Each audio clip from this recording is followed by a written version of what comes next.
ಜೈ ಕಿಸಾನ್.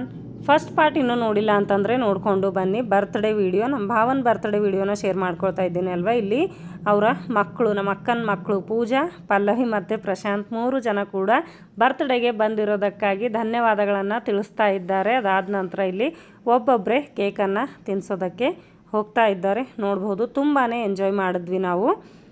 ಹಾಗೆ ನಿಮ್ಮ ಮನೆಯಲ್ಲೂ ಕೂಡ ಈ ಥರದ ಕ್ಷಣಗಳನ್ನು ಸಿಕ್ಕಾಗ ಮಾತ್ರ ನೀವು ಅದನ್ನು ಮಿಸ್ ಮಾಡ್ಕೊಳ್ಬೇಡಿ ಅಂತ ಹೇಳೋದಕ್ಕೆ ಇಷ್ಟಪಡ್ತೀನಿ ಈ ಮೂಲಕ. ಹಾಗೆ ಒಂದು ಮಾತನ್ನು ನಿಮ್ಮ ಜೊತೆ ಶೇರ್ ಮಾಡ್ಕೊಳ್ಬೇಕು. ನಿಮಗೆ ಈ ಮಾತು ನಿಮಗೆ ಸರಿ ಅನ್ನಿಸ್ಲಿಲ್ಲ ಅಂತಂದರೆ ಕಮೆಂಟ್ನಲ್ಲಿ ತಿಳಿಸ್ಬೋದು. ಹಾಗೆ ಇದು ನನ್ನ ಅಭಿಪ್ರಾಯ ಮಾತ್ರ ಅಷ್ಟೇ. ಏನು ಅಂತಂದರೆ, ತಾಯಿ ತಂದೆ ಹಾಗೆ ಸಂಬಂಧಿಕರು ಯಾರು ಕೂಡ ಇಲ್ಲದವರು ಅನಾಥರು ಅಂತ ಹೇಳ್ತಾರೆ ಅಲ್ವಾ. ಆದರೆ ತಾಯಿ ತಂದೆ ಇದ್ದು ಹಾಗೆ ಸಂಬಂಧಿಕರು ಕೂಡ ಇದ್ದು ಅವರನ್ನೆಲ್ಲರನ್ನ ಬಿಟ್ಟು ಇರೋದು, ಅವರಿಂದ ದೂರ ಇರೋರು ಕೂಡ ಅನಾಥರೆ ಅಂತ ಹೇಳೋದಕ್ಕೆ ಇಷ್ಟಪಡ್ತೀನಿ. ಹಾಗಾಗಿ ಆದಷ್ಟು ಅಂದರೆ ಬಿಟ್ಟ ಸಂಬಂಧಗಳನ್ನು ಮತ್ತೆ ಸಿಗೋದಿಲ್ಲ. ಹಾಗಾಗಿ ಆದಷ್ಟು ಯಾವ ಸಂಬಂಧದಲ್ಲಿ ಸಿಟ್ಟು ಇಲ್ಲ, ಯಾವ ಸಂಬಂಧದಲ್ಲಿ ಪ್ರೀತಿ ಇಲ್ಲ, ನಾನು ಹೋದ ವಿಡಿಯೋದಲ್ಲೂ ಕೂಡ ಇದನ್ನೇ ಶೇರ್ ಮಾಡ್ಕೊಂಡಿದ್ದೀನಿ. ಹಾಗಾಗಿ ಎಲ್ಲವೂ ಕೂಡ ಸರಿ ಸಮಾನವಾಗಿ ತಗೊಂಡು ಎಲ್ಲರ ಜೊತೆಗೆ ಖುಷಿಯಿಂದ ಇರೋದು ಒಳ್ಳೆಯದು ಅಂತ ಹೇಳೋದಕ್ಕೆ ಇಷ್ಟಪಡ್ತೀನಿ. ವಿಡಿಯೋ ಸ್ವಲ್ಪನಾದರೂ ಇಷ್ಟ ಆದರೆ ಲೈಕ್ ಮಾಡಿ, ಶೇರ್ ಮಾಡಿ.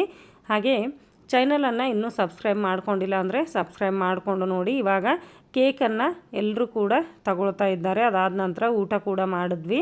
ಇಲ್ಲಿ ಊಟದಲ್ಲಿ ಹೇಳಬೇಕು ಅಂತಂದರೆ ವೆಜ್ ಪಲಾವ್ ಹಾಗೆ ಮಜ್ಜಿಗೆ ಕೂಡ ಇತ್ತು. ಮಜ್ಜಿಗೆನ ವಿಡಿಯೋ ಮಾಡಿರಲಿಲ್ಲ, ತುಂಬಾ ಲೇಟ್ ಆಗಿತ್ತು. 11 ಗಂಟೆ 11:30 ಆಗಿತ್ತು ಮನೆಗೆ ಬರೋದಕ್ಕೆ. ಹಾಗಾಗಿ ತುಂಬಾ ಗಡಿಬಿಡಿಯಲ್ಲಿ ಇದ್ವಿ ನಾವು. ಆದರೆ ಇಲ್ಲಿ ಒಂದು ಕಡೆ ವೆಜ್ ಪಲಾವ್ ಊಟ ಮಾಡ್ತಾಯಿದ್ರೆ, ಒಂದು ಕಡೆ ರೊಟ್ಟಿ ಊಟ ಬೇಕು ಅಂತಂದ್ಬಿಟ್ಟು ಇಲ್ಲಿ ರೊಟ್ಟಿ ಊಟನ ಮಾಡ್ತಾ ಇದ್ದಾರೆ. ನೋಡ್ಬೋದು, ನಮ್ಮ ಅತ್ತಿಗೆ ರೊಟ್ಟಿ ಮತ್ತು ನೆಂಕಿಟನ್ನು ಮಾಡಿದ್ರಂತೆ. ಹಾಗಾಗಿ ಅದನ್ನು ತೊಗೊಂಡು ಬಂದಿದ್ದರು. ಹಾಗಾಗಿ ಇಲ್ಲಿ ರೊಟ್ಟಿ ತುಂಬಾ ಇಷ್ಟಪಡ್ತೀವಿ ಅಂತಂದ್ಬಿಟ್ಟು ರೊಟ್ಟಿ ನೆಂಕಿಟನ್ನು ಎಲ್ಲರೂ ಊಟ ಮಾಡ್ತಾ ಇದ್ದೀವಿ. ನೋಡ್ಬೋದು.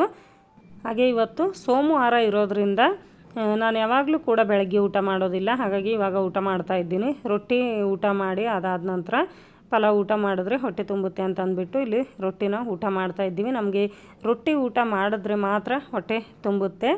ಹಾಗಾಗಿ ರೊಟ್ಟಿನ ಊಟ ಮಾಡ್ತಾ ಇದ್ದೀವಿ. ಮತ್ತೆ ಸಿಗ್ತೀನಿ ಮುಂದಿನ ವಿಡಿಯೋದಲ್ಲಿ.